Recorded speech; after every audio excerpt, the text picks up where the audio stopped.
2장 20절 한 절 말씀입니다. 갈라디아서 2장 20절 한 절 말씀 우리 다 같이 읽도록 하지요. 2장 20절 내가 그리스도와 함께 십자가에 못 박혔나니 그런즉 이제는 내가 사는 것이 아니요 오직 내 안에 그리스도께서 사시는 것이라. 이제 내가 육체 가운데 사는 것은 나를 사랑하사 나를 위하여 자기 아들을 버리신 하나님의 아들을 믿는 믿음 안에서 사는 것이라. 아멘. 이번에 세상을 거꾸로 보는 믿음, 그런 주제를 가지고 생각을 했는데 오늘 마지막 시간이 되었습니다. 오늘은 죽음이 있어 생명도 있습니다. 그런 말씀을 같이 나누고자 합니다. 어떤 교회에 목사님 한 분이 참 존경받으면서 목회를 잘 하고 계셨다고 합니다. 성도들이 목사님을 특별히 존경하는 이유가 있었는데 그것은 목사님께서 이북에서 피난 내려오신 목사님이신데 그곳에 아내도 있고 자녀들도 있기 때문에 이곳에 내려오셔서 재혼하지 않으시고 가정을 꾸리지 않으시고 홀로 목회를 해 나오셨기 때문이라고 합니다.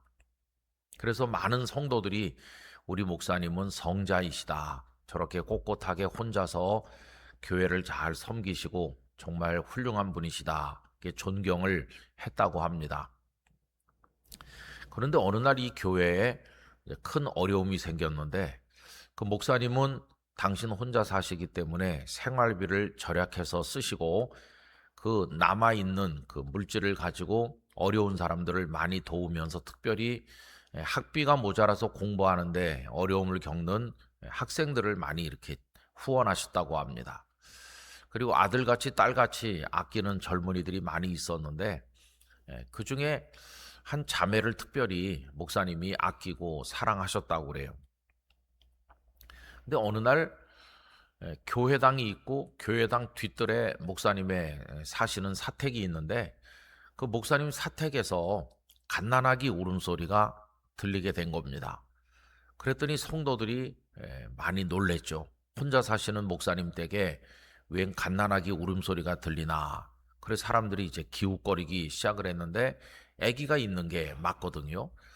도대체 저 갓난아기는 어디서 온 아기인가? 이렇게 사람들이 의아하게 생각을 했는데 여러분, 그런 일이 있으면은 언제나 작가적 기질을 발휘해 가지고 소설을 쓰는 분들이 생기는 거죠. 그래서 추측하기를 목사님께서 그 딸아이 하나를 유달리 가까이 대하시고 하더니 무슨 문제가 있는 게 틀림없어. 그래서 겉으로는 혼자 지나시면서 성자인 척 하시고 뒤로는 그 아끼고 뒷바라지 하던 그 자매를 목사님이 이렇게 무슨 관계를 맺은 게 틀림없어.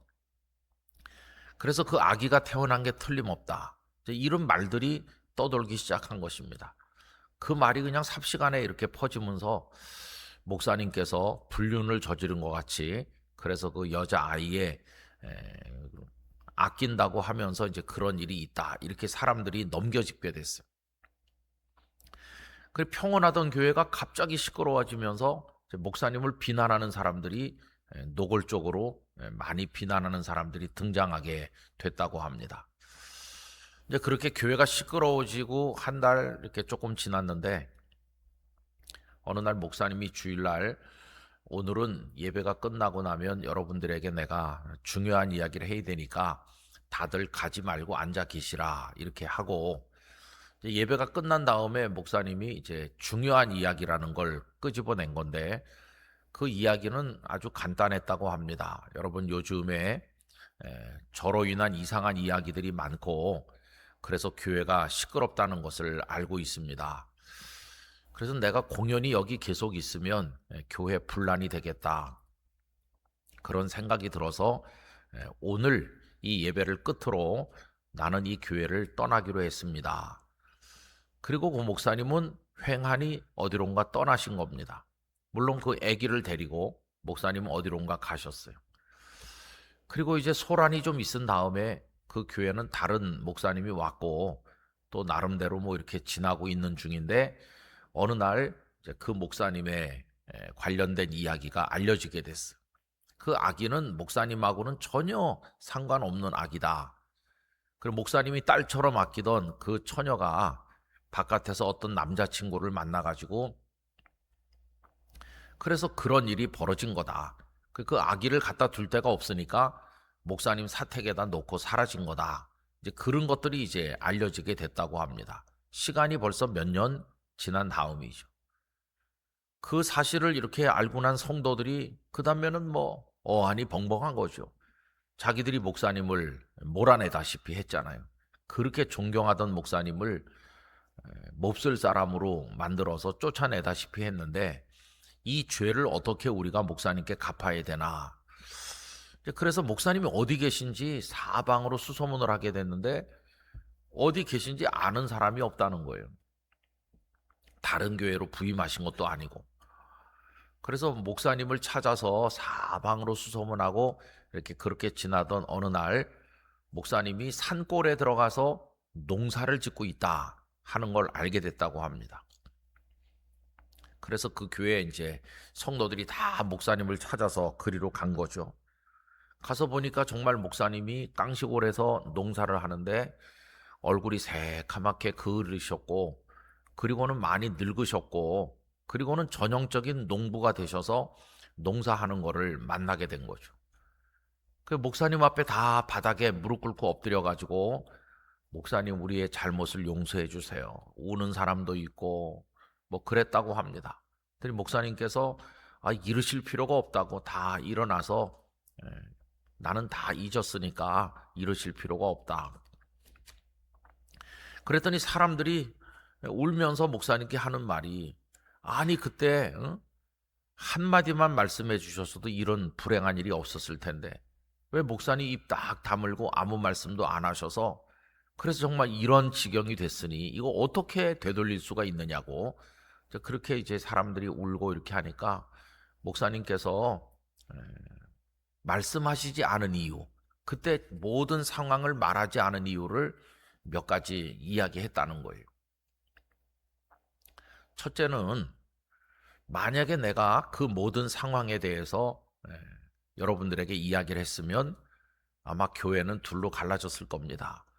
왜 그러냐 하면 어떤 사람은 그러면 그렇지 우리 목사님이 그런 일을 했을 리는 없어 그러면서 저를 믿어주는 사람도 있을 것이고 또 마귀가 역사하면 믿기는커녕 저 목사가 못된 짓을 하고 이제는 거짓말까지 하네 그러면서 저를 더 미워하는 사람도 생길 겁니다. 그러면 저를 가운데 놓고 저를 믿어주는 사람과 저를 나쁘게 생각하는 사람으로 교회가 이렇게 둘로 갈라질 겁니다. 그래서 여러분들이 저로 인해서 교회가 갈라져 가지고 싸우고 이렇게 하면은 이 주님의 몸된 교회가 찢어지는 겁니다. 어떤 소중한 교회인데 이 교회가 어떤 교회인데 그렇게 교회가 찢어지는 모습을 내가 어떻게 보고 있겠습니까? 그래서 나는 그런 얘기를 절대로 할 수가 없었습니다. 교회가 하나로 남아 있어야 또 다른 목사님이 와서 목회하면 되는 거지. 그게 첫 번째 이유고. 그 다음에 두 번째 이유는 만약에 그 모든 일을 내가 이야기를 하면 내가 딸처럼 아끼는 그 아이의 인생이 어떻게 되는 겁니까? 뭐 젊은 사람들이 혈기에 잠시 눈이 멀어서 뭐 그런 실수를 할 수도 있고 또 나중에 또 그렇게 했던 그 아이의 부모가 아직 철이 없고 어려서 그런데 뭐 다시 결혼해서 살 수도 있고 그리고 뭐 이렇게 해야지 그걸 다 까발려 가지고 아주 몹쓸 그런 사람으로 만들어서 그 앞날을 막아버리면 내가 그 아이를 얼마나 아끼는데 이것도 내 마음에 도저히 이거 감당하기 어려운 거고. 세 번째는 아이가 무슨 죄가 있습니까? 아이가 마치 세상에 태어나지 않았어야 될 그런 생명이 태어난 것처럼 여러분들이 그 아이를 나쁜 눈으로 바라볼 텐데 그 아이가 무슨 죄가 있나? 소중한 생명이고 하나님께서 보내서 이 땅에 태어난 하나님의 뜻이 있어서 태어났을 텐데 그 아이가 그렇게 낙인 찍히는 것을 저는 마음 아파서 두고 볼 수가 없습니다. 그래서 나는 여러 날 고심하며 하나님 앞에 기도했던 끝에 결론을 이렇게 내린 겁니다. 나 하나가 죽자. 나 하나가 죽으면 교회도 평안하고 내가 사랑하는 그 딸아이의 앞날도 또 열릴 수 있고 그 아기도 저주받지 않고 잘 자랄 수 있고 그래서 나 하나가 죽기로 결심한 겁니다. 나는 아무 마음의 부담도 없고 그로 인해서 오히려 자유로워졌고 잘 살고 있으니까 여러분들 이렇게 하지 말고 다 돌아가세요. 그랬더니 성도들이 울면서 그래서 목사님이 목회가 끝나지 않았냐고. 한창 더 목회를 하셔야 될 분이 목회를 못하게 되지 않았습니까? 그걸 생각하면 우리가 억장이 무너집니다. 이렇게 하니까 목사님께서 아니 나 지금 목회 잘하고 있다고. 아니 이 시골에 와서 농사하시면서 무슨 목회를 하십니까? 나 여기서도 목회를 잘하고 있어요. 그러더니 하는 말이 저기 제 교인이 오고 있습니다. 보니까 조그만 쪼무라기가 하나 아장아장 오는 거예요. 그 애기가 커가지고 요만히 걸어다니는 애가 된 거죠. 그 아기가 자라서 이제는 대여섯 살 됐더라는 거예요. 알고 보니까 목사님께서 그 아기를 당신의 호적에다가 이렇게 입적을 해가지고 당신 아이로 삼아서 키우고 있었어요. 그러면서 그 아이를 내 교인이라고 하는 거예요. 나는 이 아이 하나를 교회를 목회하는 마음으로 정성껏 키울 겁니다. 하나님의 말씀으로 키워서 이 아이를 훌륭한 주의 종이 되게 할 겁니다. 내가 목회를 안 하는 게 아니고 이 아이 하나를 두고 내가 지금 목회를 열심히 하는 겁니다. 여러분 이 이야기가 그 대구 근처 어디에서 있었던 일이라고 그래요. 또 오래전에 들은 이야기인데 참 그 얘기 듣고 나서 가슴이 먹먹해졌어요. 참 옛날 목사님 중에는 그런 분도 계셨구나.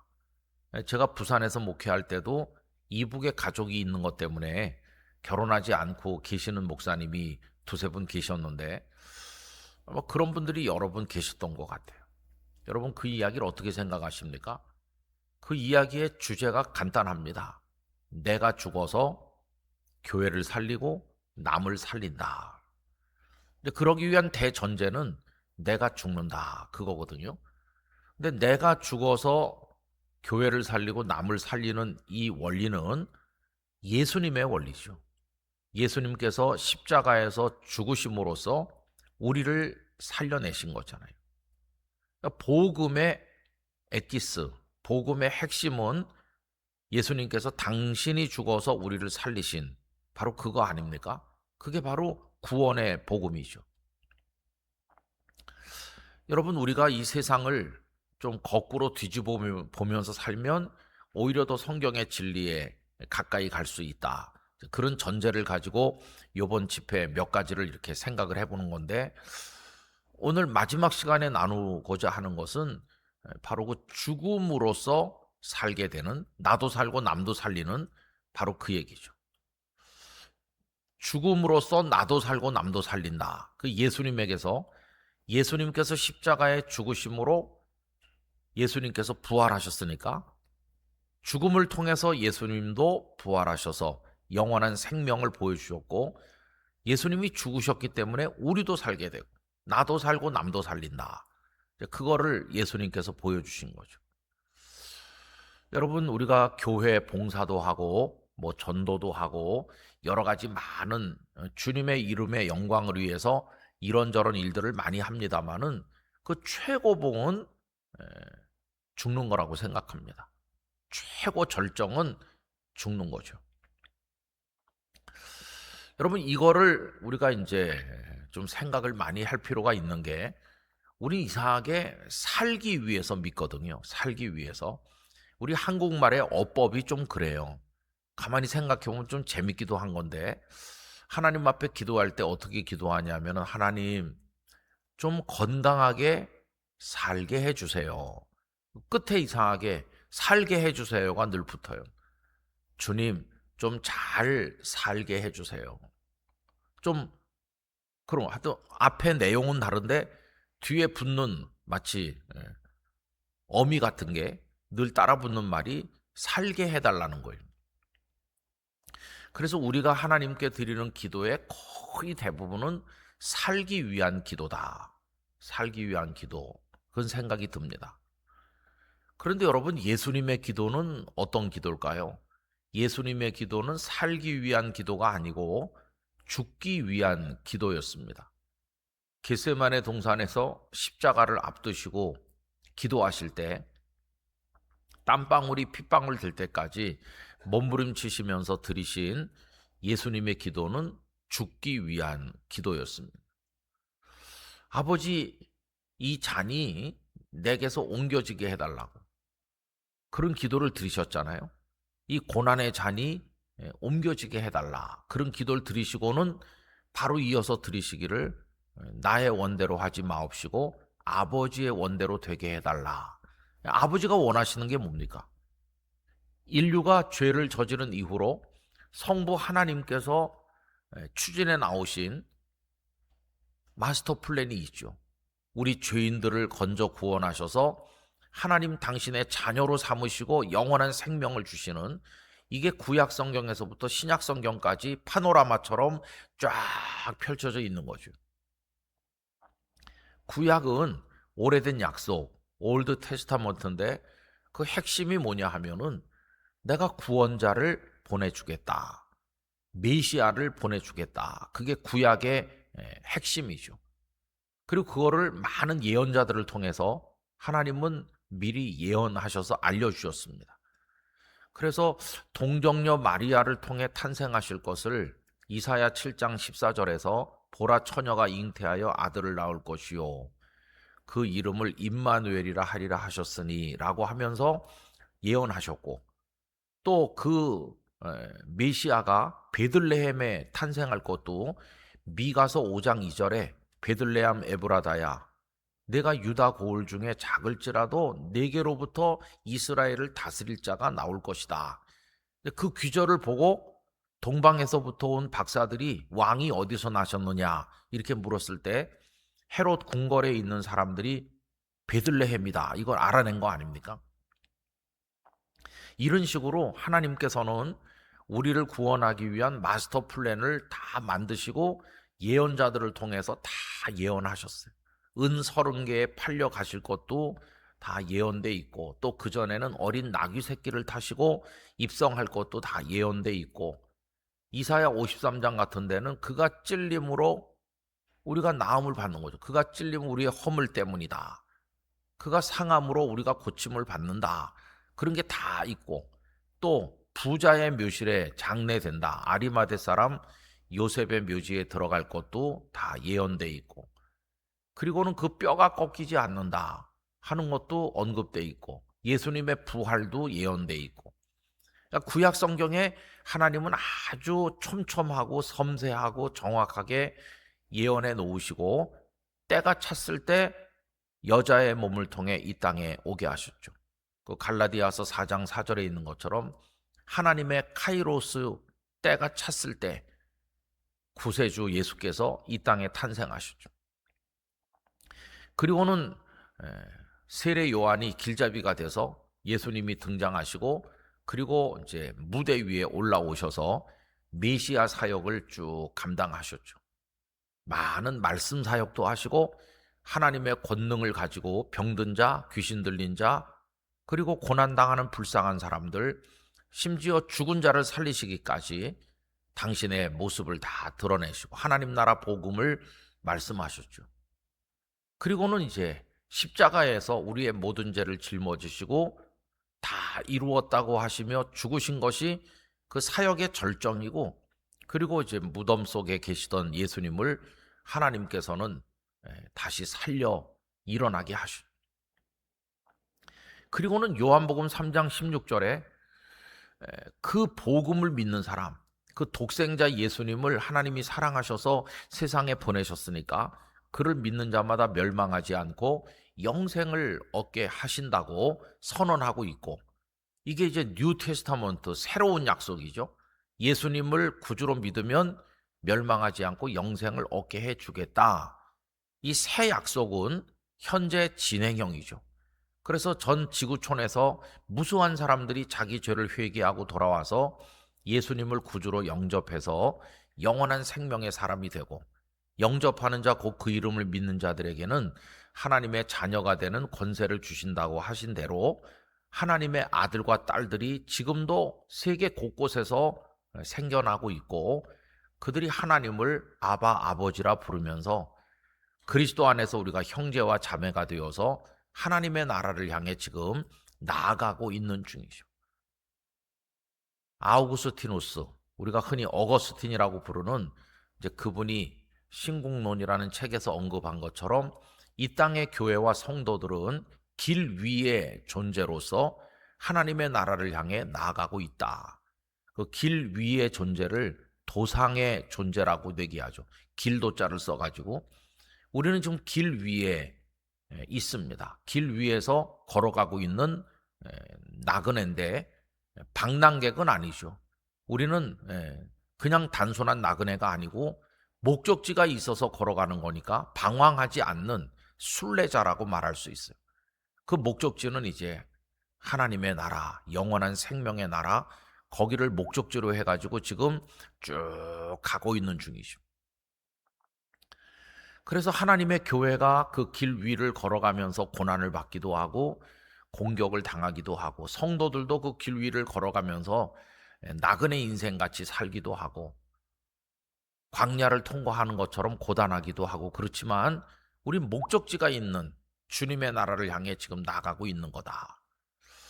그래서 성경 전체가 구약과 신약인데 오래된 옛날 약속과 지금 현재 진행형인 새 약속이 연결되어 있는 것이고, 그리고 이제 그 완성은 요한계시록의 마지막 때 하나님의 오메가 포인트가 도래할 때 이 세상은 오메가 다 끝나게 될 것이고 영원한 생명의 나라가 거기에 잇대어서 열리게 될 것입니다.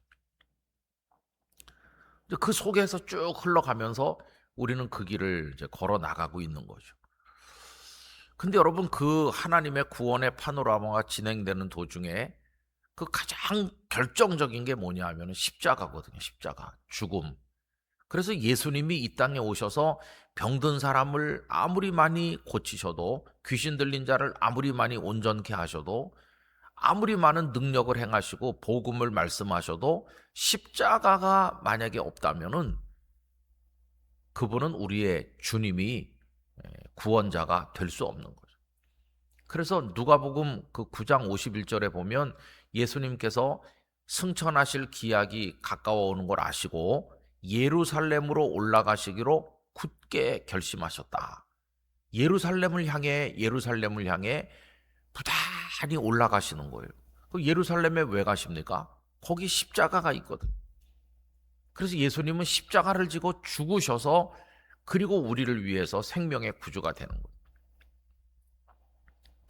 예수님께서 우리에게 보여주신 그 사역의 클라이막스, 절정은 죽음이었어요. 그래서 기독교 복음은 우리를 죽음으로 초대하고 있는 것입니다. 왜냐하면 죽음 다음에 생명이니까. 생명을 얻기를 원한다면 죽음을 통과해야 되니까. 여러분, 우리가 이 육체의 생명만 해도 몇십 년 누리다가 죽게 되잖아요.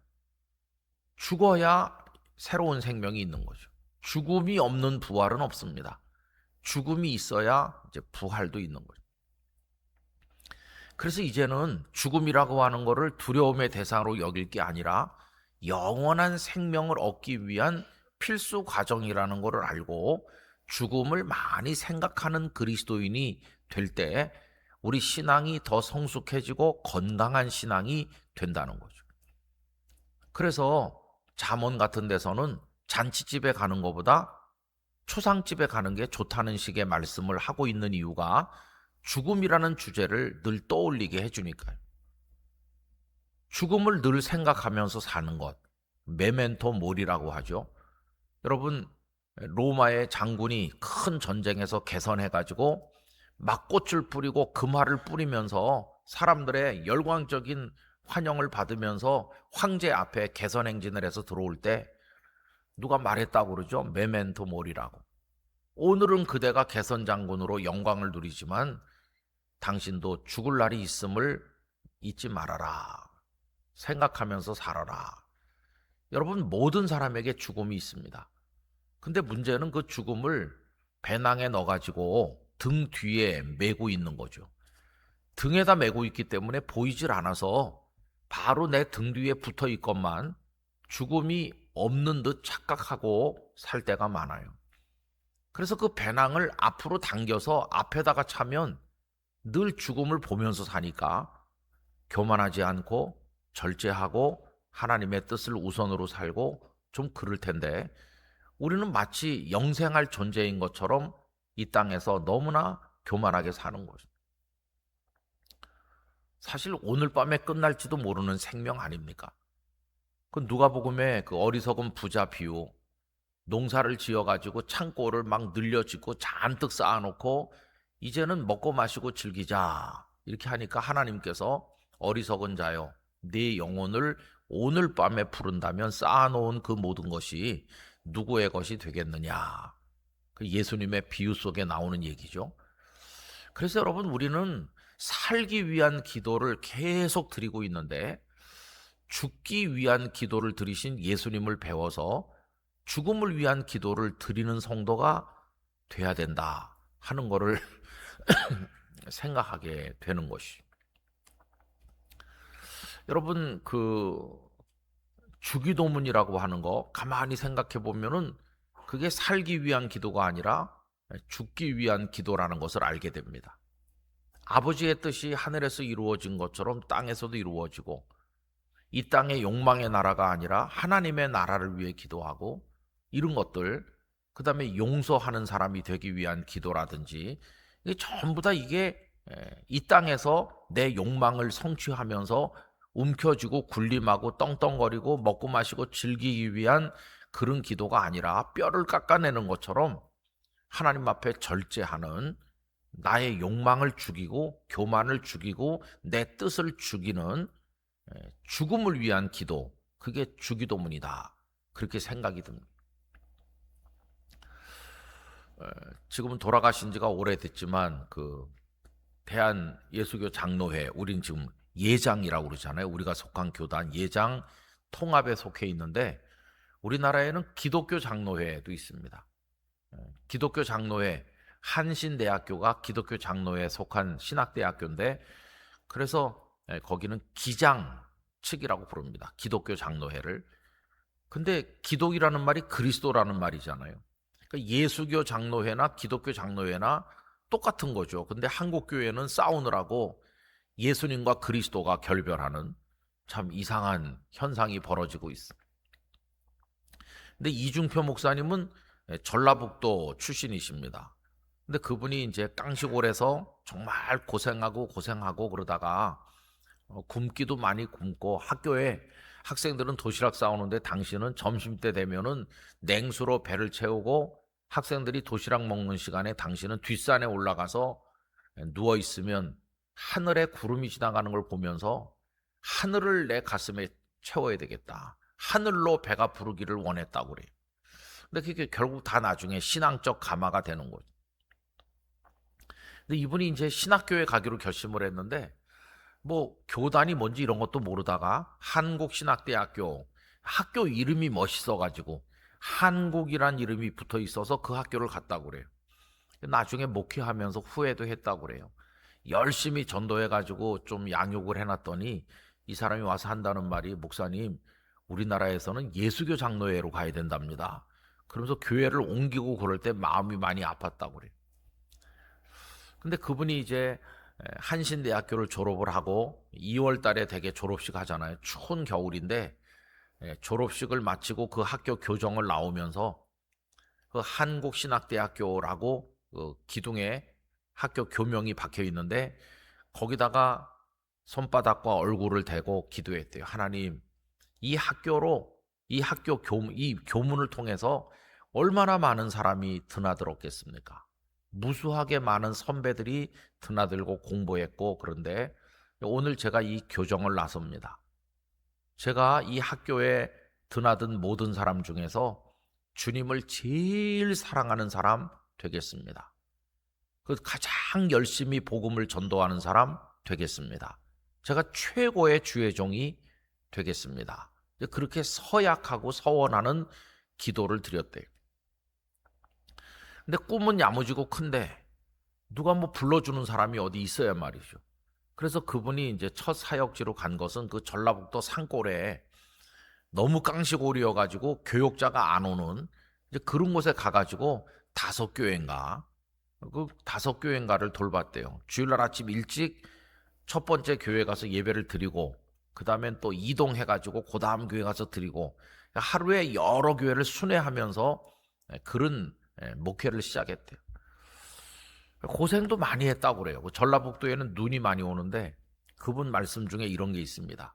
한 번은 눈이 많이 와가지고 이게 자전거 타고 이동하는 건데 자전거를 탈 수가 없어서 첫 번째 교회는 제 시간에 가서 예배를 드렸고 그 다음에 두 번째 교회까지 자전거로 못 가니까 이게 걸어가야 되잖아요. 눈이 푹푹 발이 무릎까지 빠지는데 춥기는 또 춥고 그래서 얼굴이 다 얼어붙고 등에선 땀이 나고 뭐 그런 가운데 막 있는 힘을 다해서 두 번째 교회에 도착했지만 시간이 벌써 많이 지체된 거죠.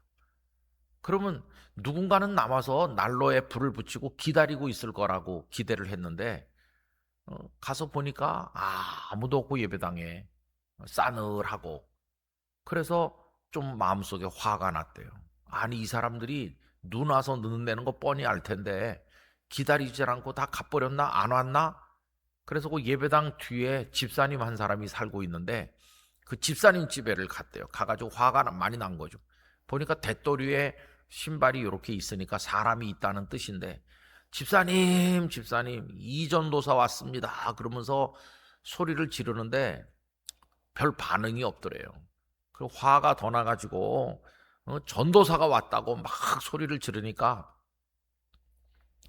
그때서야 삐그덕 문이 열리더니 그 집사님이 걸어 나오면서 한다는 말이 아이고 그 눈발에 좀 걸어왔다고 뭐 대단한 일이나 한 것처럼 왜 그렇게 소리를 지르냐 이러면서 나오더라는 거예요. 그 젊은 전도사가 이제 혈기 분노가 팍 솟아나가지고 막 소리를 지르려는 참인데 주님의 음성이 마음에 들렸대. 저 집사 말이 틀린 게 뭐가 있냐? 네가 오늘 뭐 순결했냐 뭐랬냐? 눈발에 그냥 좀 걸어온 거 그게 네가 한 거 단데 그것도 제 시간에 못 왔고 예배도 못 드렸는데 뭐 대단한 일이나 한 것처럼 큰 소리 치냐? 저 집사 말이 틀린 게 하나도 없다. 그리고도 네가 무슨 나를 제일 사랑하는 목사가 되겠다고 서원했냐? 그게 날 사랑하는 태도냐? 그래서 그 집사님한테 소리 지르려고 했는데 양심의 큰 가책을 느끼면서 그냥 그 눈발에 꼬꾸러졌대요.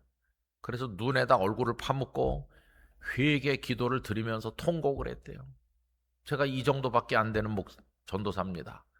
이거 뭐 눈발에 걸어온 거 가지고 이렇게 분노하고 저를 용서해 주세요. 하여튼 열심히 했대요. 이제 그러다가 이제 젊은 전도사가 열심히 한다고 소문이 나가지고 이제 임직을 옮기게 되는데 거기서 조금 나아가지고 제법 사람이 많이 사는 그런 이제 동네 교회로 부임을 했대요. 거기서도 있는 힘을 다해서 열심히 하니까 거기도 뭐 시골은 시골이지만 그래도 읍내쯤 되는지 성도들도 많이 모이고 그렇게 하는데 어떤 성도가 교회를 한 두어 주일 못 나온다는 걸 알게 된 거예요. 혼자 사는 여성이. 그래서 이제 찾아갔대요. 신방을 간 거죠. 컴컴한데 이게 사람이 있는지 없는지 그래서 부르면서 들어가서 이렇게 보니까 방 한가운데 누워 있는 거예요. 근데 불도 다 끄고 그냥 방 안에 퀴퀴한 냄새가 나고 그래서 이제 전기불을 켜고 이렇게 보니까 죽은 사람 같이 누워 있는데 막 얼마나 땀이 많이 났고 땀이 났다가 식었다 하면서 많이 아픈 거예요. 그러니까 여러 날 먹질 못하고 알았는지 완전히 그냥 사람이 망가져 있더래요. 큰일 났구나.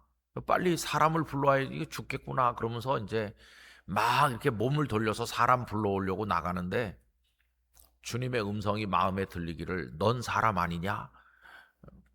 그래서 나가다 말고 도로 들어왔대.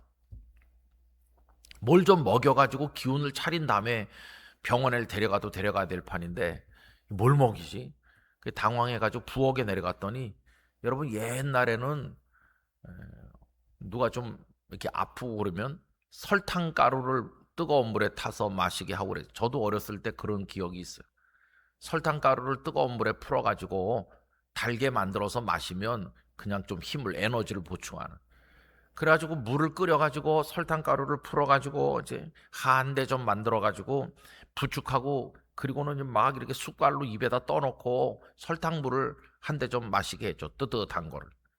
그리고는 이제 들쳐업고 병원으로 가는데 아휴 마음이 막 급하면서도 오가는 사람이 다 쳐다보더라는 양복 말쑥하게 입은 젊은 사람이 웬 여자를 하나 들쳐업고 가는데 그래서 부끄러워서 뒷골목으로 들어갔대 뒷골목. 그랬더니 또 주님이 마음속에 가책을 주시기를 나는 너를 부끄러워하지 않는데 너는 왜 내 딸을 부끄러워하냐 큰 길로 가라. 그래가지고 사람들 오가는 큰 길로 들쳐왔고 빨리 가려고 보건소를 가는지 병원을 가는지 하여튼 빨리 가려고 이렇게 막 땀을 비오듯 흘리면서 그분을 등에다 업고 병원으로 뛰는데 오랫동안 못 먹고 펄펄 앓던 사람에게 뜨뜻한 설탕물을 한 대 좀 마시게 해가지고 적당히 흔드니까 이게 뱃속에서 무슨 작용이 일어났겠습니까? 그냥 갑자기 속에 있는 게 다 쏟아져 나온 거예요. 그 환자가. 그래가지고 이 전도사님 머리며 뭐 목이며 그 양복에 다 오바이트 해가지고 악취가 진동을 하고 그냥 뭐 까무라칠 정도죠. 그래가지고 이제 갔다가 이제 그 의사 앞에 그분을 갖다 눕히고 뒷수습을 하고 그리고는 온몸에 냄새가 그냥 뭐 진동하는데 그리고 이제 병원 문을 나오는데 그분 말씀이 그래요. 난생 처음으로 자신이 진짜 주의 종이 된 기쁨을 느꼈다. 아, 이렇게 하는 거구나. 이렇게 해야 그게 주의 종의 길을 가는 거구나. 그러면서 그분이 이제 배워나가기 시작한 게 자존심도 죽여야 되고, 분노도 죽여야 되고, 부끄러움도 죽여야 되고, 욕망도 죽여야 되고, 한마디로 말하면 내가 죽어야 되는구나. 진짜 주의 종이 되려면 내가 죽어야 주님의 종이 되는구나. 그걸 배워나가기 시작해요. 그런데 여러분, 자기를 죽인다는 게 그게 쉽습니까? 우리는 평소에 기분이 좋고 은혜를 좀 받은 것 같은 느낌이 들 때는 겸손해야지, 남을 사랑해야지 이러지만 어떤 상황이 이렇게 조성이 되면요. 분노가 확 올라오는 게 우리 인생입니다. 얼마나 미움이 치솟고 다른 사람을 향해서 화가 나고 뭐 그러는지 어떤 땐 또 욕망. 여러분 다윗이 얼마나 훌륭한 믿음의 사람입니까? 생전 가도 죄를 안 지을 것 같은 사람이 다윗인데 한순간에 무너지잖아요. 밧세바라는 여성을 딱 보는 순간 모든 게 다 마비돼서 판단력이고 뭐고 다 마비됐어. 그렇게 죽을 고비를 넘기면서 사울의 칼날을 피해 다니면서 그냥 하나님 한 분만 바라보고 살았던 그런 분이 한 여인을 보는 순간 눈이 뒤집히니까 그 여인을 끌어들여서 못할 짓을 했어요. 밧세바 입장에서는 왕이 오라고 하는데 거절할 수가 없잖아요. 그때부터 그의 가정에 비극이 시작돼요. 그 다윗도 그래요. 그러니 그게 욕망이든 그게 분노든 그게 교만이든 그게 뭐든 여러분 그게 확 우리를 사로잡으면 우리 무슨 짓을 할지 모르는 겁니다. 그런 못된 나, 내 속에 정말 오욕칠정이라고 다른 데서 말하는 그게 막 끓고 있는 거죠. 우리 속에 지금도. 그거를 다 죽여서 나라고 하는 존재를 십자가에 못 박아 버리는 게 쉽겠습니까? 그게 어려운 거죠. 그분이 거기서 목회를 열심히 해가지고 소문이 났어요. 서울까지.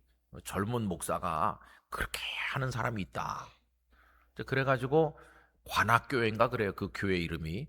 저 신림동 가는데 관악구가 있잖아요. 아마 그쪽 어디 교회인 것 같아요. 서울로 스카웃이 되다시피 해가지고 출세한 목사님이 된 거죠.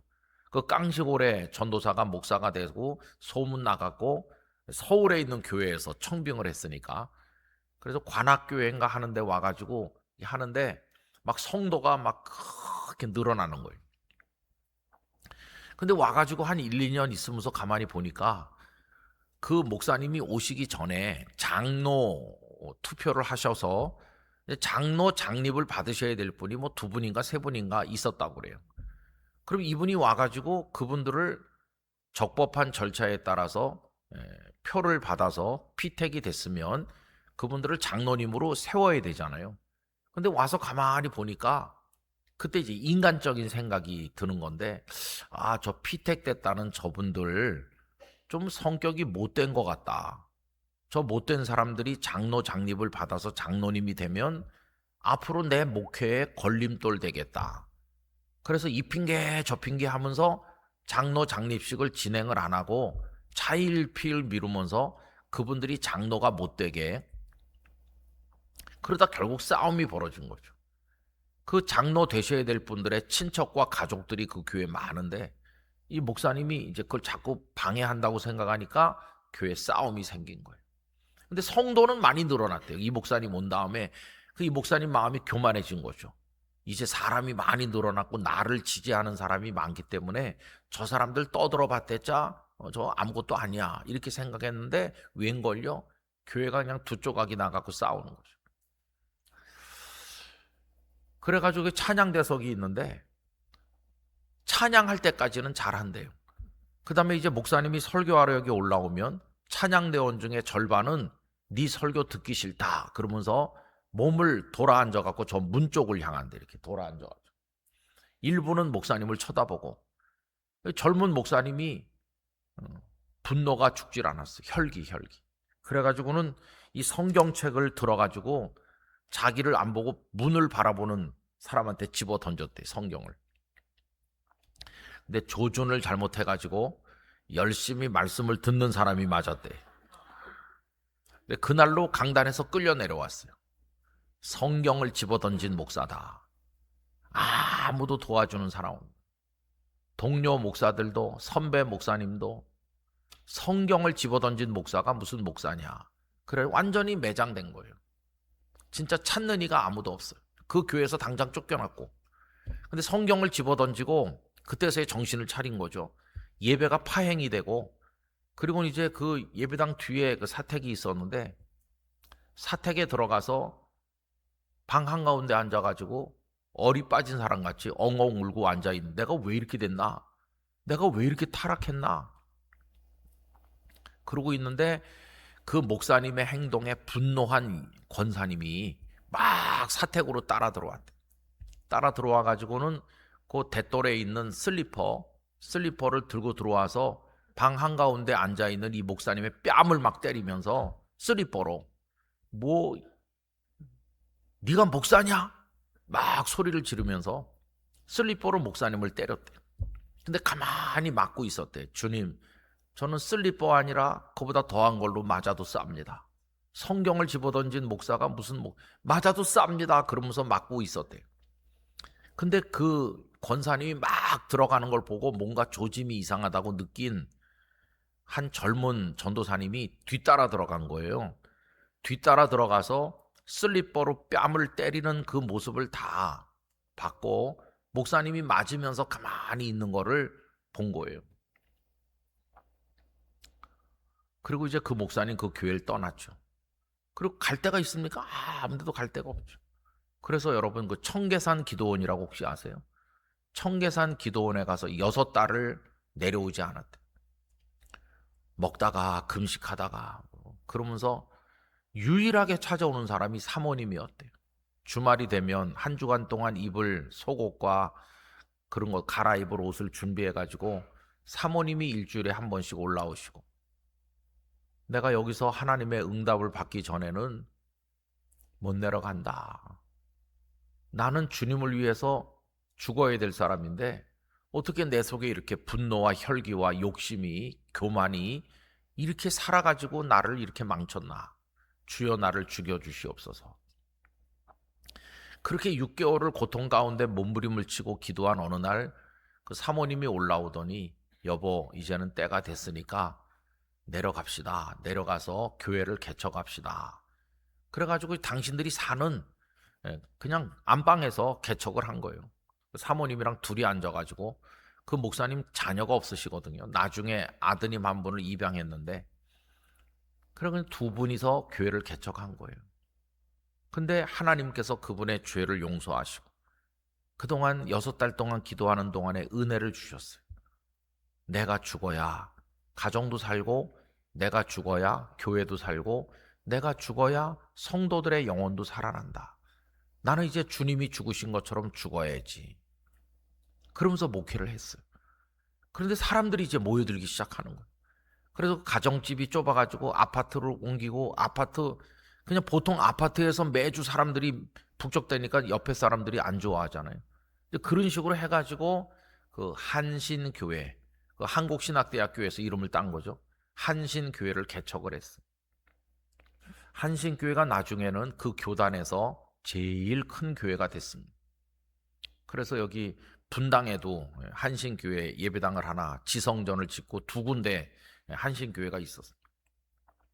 근데 그 목사님이 한신 목회자 개발원이라는 거를 만드셔서 한신 목회자 세미나 이거를 매년 했어요.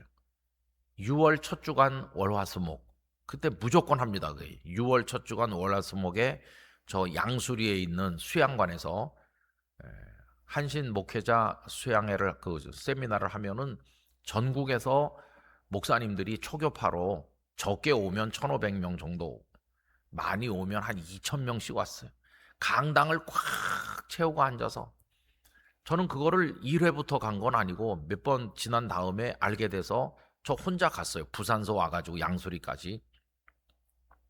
근데 월요일부터 목요일까지 하는데 그 우리나라에서 이름 석자만 되면 누구나 다 알만한 쟁쟁한 목사님들이 오셔서 강의를 하시고 설교를 하시고, 아침 5시 반에 새벽 기도를 시작하면 밤 9시가 넘어야 끝나는, 하루 종일 말씀을 듣고 그러는 거예요. 진짜 하드 트레이닝이죠. 목회자 세미나가 호텔 같은 데서 몇십만 원 회비를 내고 고급스럽게 하는 거가 대부분인데, 거기는 회비가 뭐 아주 쌌어요. 그리고 그 한신교회가 재정을 엄청나게 투자하고, 그 수양관에 한 방에 막 100명씩 150명씩 큰 방에 매트리스, 그냥 스펀지 같은 거 매트리스 쫙 깔고, 목사님들이 진짜 옛날 군대 생활하던 때, 중고등학교 때 수련회 다니던 기분으로 막 빽빽하게 누워서 자고 줄 서서 밥 다 먹고. 근데 그게 좋더라고요. 아, 이게 정말 얼마 만에 이런 거 해보는 건가. 근데 그 모든 프로그램 중에서 가장 제게 은혜가 됐던 것은 그 이중표 목사님이 설교하는 시간이었어요. 새벽 기도 3번을 그분이 하시고, 그 다음에 첫날 개회 예배, 끝나는 날 폐회 예배, 이렇게 5번을 이중표 목사님이 설교를 했었거든요. 그 시간이 정말 은혜가 됐어요. 근데 그분이 입만 열면 하는 얘기가 그거였어요. 죽어야 된다고. 죽어야 된다. 그거를 그분은 별세라고 표현했어요. 누가 별세 하셨대요. 그 말은 누가 돌아가셨다는 말이잖아요. 죽었다는 말이잖아요. 그래서 그분은 별세해야 된다. 죽어야 된다는 걸 얼마나 강조했는지 몰라요. 그러면서 재미난 언어 유희인데, 별세하면 별세에 간다 이렇게 했어요. 죽으면 별세, 스페셜 월드에 가는 거예요. 그 스페셜 월드가 어디입니까? 천국이에요. 죽어야 천국에 간다. 그래서 한신교회는 정말 특별한 교회였습니다. 한신교회에서 장로님이 되려는 사람은요, 이렇게 해야 장로 후보가 될 수 있었는데, 자신의 시신을 기증한다고 하는 서약서, 시신 기증 약속을 해야 되고, 자신의 모든 남긴 재산을 자식들에게 주지 않고 다 교회에다 바친다는 서약을 해야 돼요. 그리고 누가 장로 될 사람이 있을까? 그래도 그 교회는 장로 될 사람이 많았어요. 그럼 교회가 그거를 특별 관리를 해서 한 푼의 누수도 없이 선교하고 봉사하는 일에 다 사용해요. 진짜 특별한 교회를 만들었죠. 그리고 목사님도 늘 별세해야 된다고 강조했어요. 그 목사님께서 나중에 암이 되셨어요. 그래가지고 그런 분이 좀 오래 살았으면 한국 교회가 많이 좀 정화되고 그랬을 텐데, 한 60대 초반 조금 넘기신 다음에 암이 됐어요. 그래가지고 한 1년 정도 투병하시다가 이제 하늘나라에 가셨는데 그 투병하는 동안에 그분이 칼럼을 국민일보에 계속 썼어요. 죽음을 앞둔 목사의 이야기죠, 그죠? 늘 죽음을 강조했던 목사님, 죽어야 된다고 설교하던 목사님이 죽음을 앞두었을 때 그게 어떤 마음일까? 그 나중에 단행본 책으로 이제 나왔습니다. 근데 그 목사님이 별세하셨다는 소식을 듣고 장례식을 그 분당 성전에서 월요일 날 아침에 하는데 제가 부산에서 꼭두 새벽에 한 4시에 출발해 가지고 비가 많이 오는 날이었었는데 7월 초순이었어요. 그래 와서 그 목사님 장례식에 참석해서 그 교단의 교단장으로 장례를 하는데 그래서 이제 그 운구를 해 가지고 다 나가고 그 예배당이 텅 빈 다음에 그 목사님 큰 영정 사진 앞에 서서 한참 있었습니다. 그리고 그 후임자 목사님이 한신 목회자 세미나를 그 이후에도 계속했어요. 근데 저는 가지 않았어요. 이중표 목사님 없는 그 목회자 세미나는 갈 필요가 없다. 그리고 그 대신 그 목사님의 이름으로 나온 설교집, 뭐 수필집 이런 거를 그 교회에다 주문해 가지고 한 50권 되는데 그걸 몽땅 다 샀어요. 그리고 이제 한신 목회자 그 세미나 할 때 그분이 한 번 할 때 5번씩 설교했는데 그 설교 그게 CD로 나온 게 있거든요. 그걸 다 사가지고 요새도 가끔 오래된 녹음 상태가 고르진 않지만 그 설교를 가끔씩 들어요. 그 내용은 늘 똑같아요. 주님이 날 위해 죽으셨으니 나도 죽어야 된다. 그럼 목사로서 참 그 설교를 듣고 나면 초심으로 돌아가게 되고 때 묻었던 영혼이 씻겨지는 것 같은 감동을 받을 때가 많이 있어요. 그 시간을 내서 그분이 했던 설교를 하루에 한 편씩 설교집을 통해 이렇게 읽으면서 요새도 은혜를 제가 많이 받고 있어요. 근데 그분이 평생 주장했던 게 그 별세 신앙입니다. 나중에 많은 신학자들이 그분의 평생 했던 그 목회와 설교와 사역을 중점적으로 연구를 해가지고 연구 서적도 별세 신학 그런 이름으로 연구 서적도 나오고 그랬어요.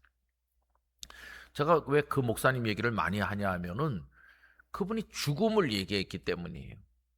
여러분 우리는 예수 믿고 잘 산다, 하나님 축복받아서 잘 사는 그런 메시지에 참 익숙한데 성경의 진수는 십자가의 죽음을 통해서 이렇게 연결되잖아요. 죽음이 없는 기독교는 기독교가 아니잖아요. 그래서 여러분 세상을 거꾸로 보는 믿음을 가진다고 할 때 죽음이라고 하는 거 그거를 늘 바라보는 마음을 가져야 돼요. 죽음이 끝이 아니에요. 만약에 죽음이 끝이라고 한다면 참 슬프겠죠. 그런데 복음은 죽음 그 다음을 이야기하잖아요. 예수님의 부활, 영원한 생명. 아들이 있는 자에게는 생명이 있는데 그 생명이 영원한 생명이죠. 그래서 말씀의 제목을 죽음이 있어 생명도 있습니다. 이렇게 정하게 된 것입니다. 여러분 오늘 갈라디아서 2장 20절을 읽었는데 이제 그 말씀을 하기 전에 마태복음 16장을 좀 먼저 잠깐 말씀드리려고 합니다. 예수님께서 제자들을 데리고 빌립보 가이사랴에 가셨어요. 저 북쪽 지방이거든요. 그리고는 예수님께서 물어보셨습니다. 사람들이 나를 누구라 하더냐? 그랬더니 어떤 사람은 뭐 엘리야, 어떤 사람 예레미야, 선지자 중에 하나이다. 이렇게 하니까 너희는 나를 누구라 하느냐? 이렇게 물어보셨어요. 근데 그 빌립보 가이사라라고 하는 그 지역이 헐몬산 눈 녹은 물이 흘러내려오면서 아주 경치가 좋은 곳입니다. 저는 유대 그러면은 척박한 광야만 있는 줄 알았는데 그 가이사라 빌립보라고도 하고 빌립보 가이사라라고도 하는 거기 가서 보고 참 감탄했어요. 마치 우리 강원도 높은 산 계곡에 와 있는 것처럼 맑은 물이 콸콸콸콸 흘러내려가거든요. 수풀이 우거지고 휴양지죠 거기는. 근데 거기 큰 신전들이 있었다는 거예요. 그 가이드 하시는 목사님의 말씀이 그중에 대표적인 신전이 아우구스투스 신전이죠. 여러분 성경에 가이사 아구수도가 천하로 호적하라고 명령을 내렸다. 그 누가복음 2장에 나오잖아요. 그 아구수도라는 사람이 아우구스투스죠. 로마 원로원으로부터 황제의 영광을 얻었던, 그리고 로마를 반석 위에 올려놓았던 대단한 군주가 그 아구수도거든요. 근데 그 사람을 신으로 기리는 신전이 거기 우람하게 서 있었다. 지금은 기둥들만 좀 남아 있어. 근데 여러분, 예수님 당시에는 그 신전이 웅장하게 서 있었을 거예요. 그 사람이 천하로 호적하라고 했기 때문에 마리아와 요셉이 베들레헴에 가서 호적하다가 거기서 예수님 탄생하신 거거든요. 그러니까 예수님이 메시아 사역을 할 때는 그 어마어마한 신전이 있어가지고 화려한 옷을 입은 사람들이 막 드나드는 거죠. 근데 그 아우구스투스 신전에서 불과 얼마 떨어지지 않은 바로 이쪽 옆에는 판신전이 있습니다. 판신전. 판신전은 목자들의 숭배하는 신인데 목동들의 신이죠. 그래서 양이 잘 되게 해주고 뭐 이런 거, 축산, 목축. 근데 그거는 지금 그 흔적이 바위를 파들어가 가지고 만든 그 흔적이 지금도 남아 있어. 근데 그 이제 너희는 나를 누구라 하느냐라고 물으셨을 때를 여러분 머릿속에 상상해 보면 예수님과 예수님의 제자들이 한쪽 귀퉁이에 초라한 옷을 입고 남루한 옷을 입고 서 있는 거예요. 그리고 저쪽에는 웅장한 신전들이 있어가지고 잘 입은 사람들이 꽃을 들고 제물을 들고 드나든다고 생각해 보세요. 하나는 로마 황제를 기리는 거고, 하나는 대대로 목축하는 사람들의 신을 기리는 신전인데, 그걸 신으로 사람들이 섬기잖아요. 하얀 대리석 건물이 얼마나 아름답겠어요. 근데 그 옆에 서 있는 예수님은 너무 초라하시잖아요. 고운 모양도 없고 풍채도 없다 하는 그 이사야서 말씀 그대로죠. 근데 물어보시는 거예요. 너희는 나를 누구라고 생각하느냐? 그 초라한 예수님과 그 웅장한 신전하고 얼마나 이게 대비됩니까? 그런데 그 초라한 그분을 바라보면서 뭐라고 말하면 되겠어요? 그런데 베드로는 놀라운 얘기를 하죠. 주는 그리스도시요 살아계신 하나님의 아들이시니이다. 이 말을 풀어서 말하면 당신이 진짜 주님이시고 당신이 하나님의 아들이시고 우리를 구원할 그리스도이십니다. 저기 저 아우구스투스 저거 다 가짜입니다. 아무리 저 신전이 우람하고 대단해도 우린 저기 눈길도 안 줍니다. 당신밖에 없습니다. 이렇게 고백한 거니까 그 베드로의 신앙 고백은 굉장한 겁니다. 그런데 그 신앙 고백을 했을 때 예수님이 기뻐하셨죠. 바요나 시몬아 네가 복이 있도다. 이를 내게 알게 하니는 혈육이 아니요 하늘에 계신 내 아버지시다. 그러면서 그를 굉장히 칭찬하시고 이제부터 너는 베드로라 그러면서 천국의 열쇠를 주신다고 하면서 음부의 권세가 이기지 못할 거다. 그렇게 칭찬하셨어요. 그리고 나서 여러분 예수님은 그때 그 이전에는 제자들에게 한 번도 언급한 적이 없는 말씀을 처음으로 꺼내셨어요. 그 이전에 갈릴리 바닷가에서 그들을 제자로 불러서 그동안 시간이 많이 지났는데 무수한 말씀을 가르쳤지만 그때까지 한 번도 말씀한 적이 없는 걸 처음으로 꺼내셨어요. 그게 뭘까요? 당신의 죽음이었어요. 이제 예루살렘으로 가면 내가 사람들의 손에 넘겨져서 죽을 거다. 그리고 사흘 만에 다시 살아날 거다. 이 얘기를 처음으로 하셨어요. 그 얘기를 왜 일찍 안 하시고 그때서야 했을까요? 그때는 십자가가 얼마 안 남았을 텐데 아껴두신 거죠. 그리고 그걸 얘기하면 감당할 준비가 안 돼 있으니까 제자들이 어느 정도 그들이 성숙하고 제자의 훈련을 받아서 어느 정도는 예수님을 이해할 만큼 된 다음에 맨 끝에 가서 하신 말씀이 그거죠. 제자 학교를 졸업하기 위한 마지막 과목, 마지막 그 과제가 죽음을 넘어서는 건데 그거를 끄집어내셨어요. 근데 그때까지 제자들은 준비가 안 돼 있었어요. 예수님이 죽음을 얘기하자마자 그 죽음 얘기가 천둥 소리보다 더 크게 들렸는지 그 다음 얘기는 듣질 못한 것 같아요. 다시 살아날 거라는 것도 말씀했는데 그 얘기는 못 들은 것처럼 베드로가 흥분했어요. 그래서 예수님 앞을 가로막으면서 절대 그런 일이 있으면 안 된다. 근데 여러분, 그게 스승을 걱정해서 하는 말이 아니고 자기들을 걱정해서 하는 말입니다. 이분에게 인생을 걸고 따라다녔는데 이분이 죽으면 우린 뭐가 되는 거냐, 이겁니다. 그래서 예수님을 걱정해서라기보다는 자기들을 걱정해서 그런 일이 있으면 안 된다고, 절대 죽으시면 안 된다고 가로막고 막 윽박 지르고 소리 지른 거예요. 그랬더니 그 마태복음 16장 23절에서 예수님은 이렇게 말씀합니다. 사탄아, 내 뒤로 물러가라. 방금 전까지 이렇게 칭찬했던 그 제자를 향해서 사탄이라고 하셨어요. 너무도 충격적이죠. 아니, 어떻게 제자를 사탄이라고 부를 수가 있는가? 그건 이겁니다. 사탄이 하는 짓을 내가 하고 있으니까 너는 지금 사탄처럼 행동하는 거다. 여러분, 사탄이 그럼 무슨 일을 하나요? 사탄은 예수님이 십자가를 못 지도록 방해하는 게 사탄입니다. 우리는 이렇게 생각하죠. 사탄이 예수님을 십자가에 몰고 갔다. 그게 아닙니다. 사탄은 예수님이 십자가를 질까 봐 무지하게 걱정했어요. 여러분, 사탄이 제일 가로막으려고 애썼던 게 뭘까요? 우리가 구원받는 겁니다. 사탄은 우리를 다 몰고 저 무저갱으로 들어가려고 그러는데 예수님이 구원자로 오셔서 우리를 구원하시게 될까 봐 그걸 제일 싫어하는 거거든요. 예수님이 십자가에 죽으신다는 건 우리 죄를 씻으시고 우리 형벌을 대신 당하시고 우리를 구원하시는 거잖아요. 그리고 부활하시면 우리를 영생으로 인도하시는 거잖아요. 그런 일이 일어나면 안 되는 거지, 사탄 입장에서는. 그래서 십자가를 못 지게 하려고 부단히 노력해요.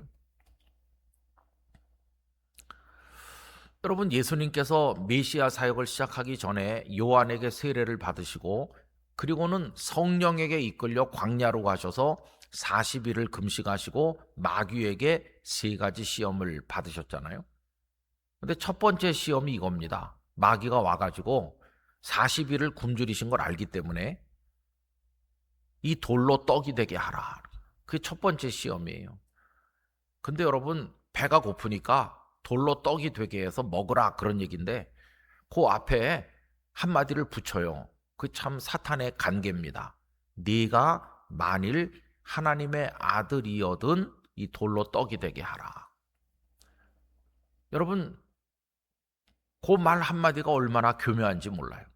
만약에 예수님께서 돌로 떡을 안 만드시거나 못 만드시는 것처럼 보이면, 하여튼 돌로 떡을 안 만드시면 어떻게 될까요? 그럼 마귀가 이렇게 조롱하겠죠. 돌로 떡도 못 만들어. 무슨 하나님의 아들이 저렇게 시시해? 저 가짜다. 하나님 아들이 아니야. 이렇게 비난할 겁니다. 그리고 반대로 예수님이 돌로 떡을 만들어서 당신도 잡수시고 굶주린 민중들을 먹이시면 수많은 사람들이 몰려와가지고 예수님을 환호하고 예수님은 인기 절정의 슈퍼스타가 될 텐데, 그러면은 무슨 일이 벌어질까요? 예수님은 임금으로 추대를 받으시겠죠. 그러지 않아도 오병이어로 인해 가지고 사람들이 예수님을 임금 삼으려고 했었던 적이 있잖아요. 그 예수님이 영광을 받으시면 좋은 게 아닌가? 여러분, 예수님이 영광을 받으시고 임금님이 되면 십자가는 없어지는 겁니다. 십자가. 그러면 예수님이 십자가를 안 지면 우리의 형벌은 누가 대신 받고 우리 죄는 뭘로 씻는 겁니까? 구원의 길이 봉쇄되는 거예요. 마귀는 그렇게 예수님이 십자가 지지 못하게 하려고 미끼를 던졌어. 그리고 이제 예수님께서 제자들에게 내가 십자가 지고 죽는다 하니까 베드로의 입을 통해 가지고 가로막는 거예요. 그래서 예수님이 베드로를 사탄이라고 책망하신 거예요. 근데 사탄은 쉽게 포기하지 않습니다. 예수님은 집요하게 십자가를 향해 올라가셔요. 그래야 우리를 구원하겠으니까. 드디어 십자가에 매달렸어요. 십자가에 매달렸으면 사탄은 그때쯤이면 포기할 만도 한데 그때도 포기를 안 합니다. 예수님이 매달려 계실 때 그 밑에 사람들이 와서 올려다보면서 예수님을 조롱하잖아요. 그러면서 십자가에서 내려오라 이렇게 조롱하면서 십자가에서 내려오면 우리가 믿겠노라 이렇게 말해요. 근데 그때도 참 교묘하게 말해요. 네가 만일 하나님의 아들이여든 십자가에서 내려오라. 만약에 그때 예수님께서 십자가에 그대로 매달려 죽으시면 뭐라고 비난할까요? 아, 십자가에서도 못 내려오네. 자기도 구원하지 못하네. 전 가짜 하나님의 아들이다. 하나님의 아들이 뭐 십자가에서도 못 내려오나? 이렇게 비난하겠죠. 가짜라고. 만약에 예수님께서 십자가를 다 집어 던지고 휙 내려오시면 그때는 어떻게 되는 겁니까? 십자가가 없는 거예요. 우린 십자가 공로로 구원받는 건데 십자가가 없어져요. 우리 구원받지 못해요. 마귀의 원하는 바가 이루어지는 거예요.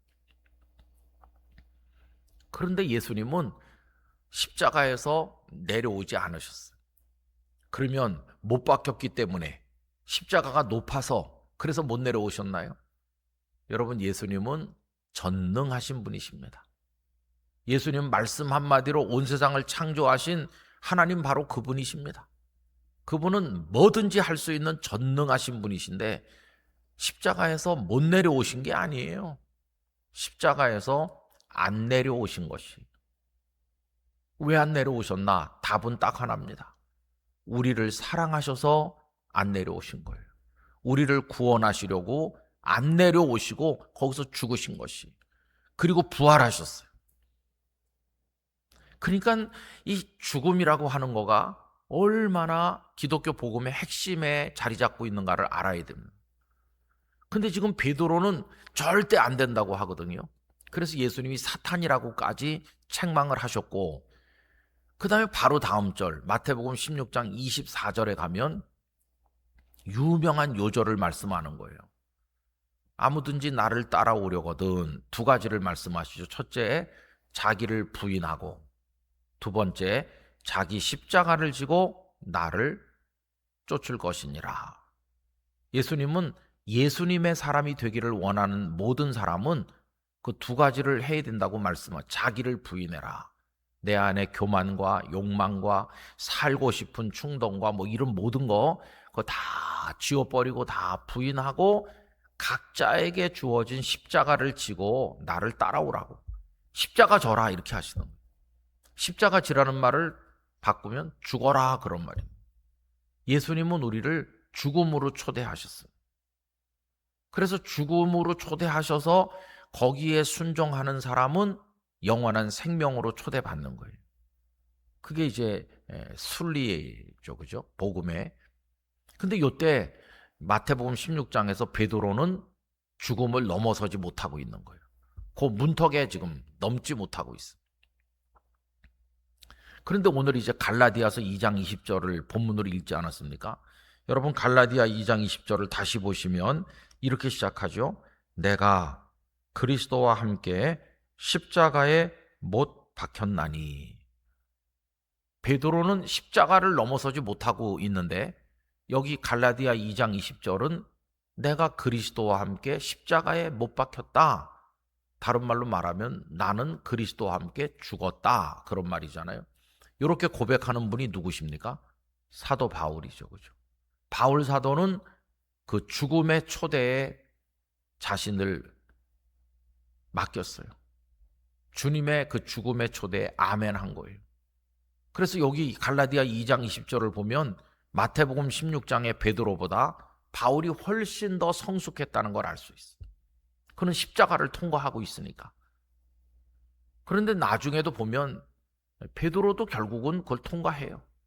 요한복음 21장에 보면은 부활하신 예수님이 고기나 잡겠다고 간 제자들을 찾아오셔서 그들을 만나 주시면서 숯불 피우시고 떡과 생선을 구워서 먹이시면서 네가 나를 사랑하느냐 이렇게 3번 물어보시고, 그리고 그를 다시 사도로 회복시켜 주시고, 그리고는 말씀하시기를 지금은 내가 내 원하는 대로 다니지만 나중에 사람들이 너를 내가 원하지 않는 곳으로 데려간다.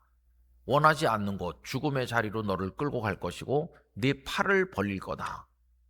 그러면서 예수님이 이렇게 말씀하시면 그가 어떠한 죽음으로 영광 돌릴 것인지를 알려주시는 거라고. 여러분, 팔을 벌린다는 건 십자가형을 당할 것을 예수님께서 베드로에게 미리 말씀해 주신 거다.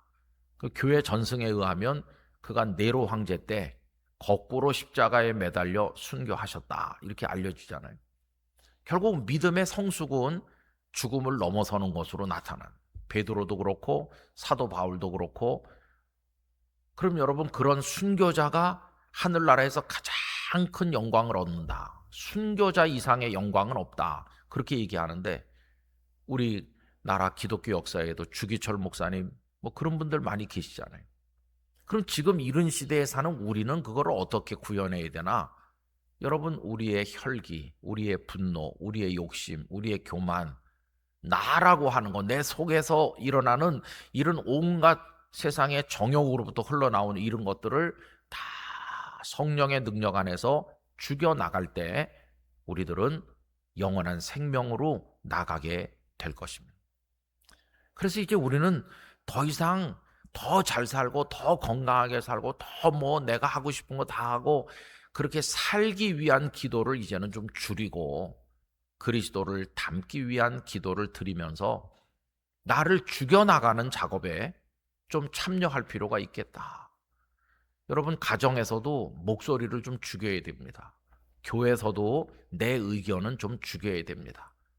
내가 죽으면 가정도 평안하고 교회도 평안하고 내가 죽으면 다 평안해요.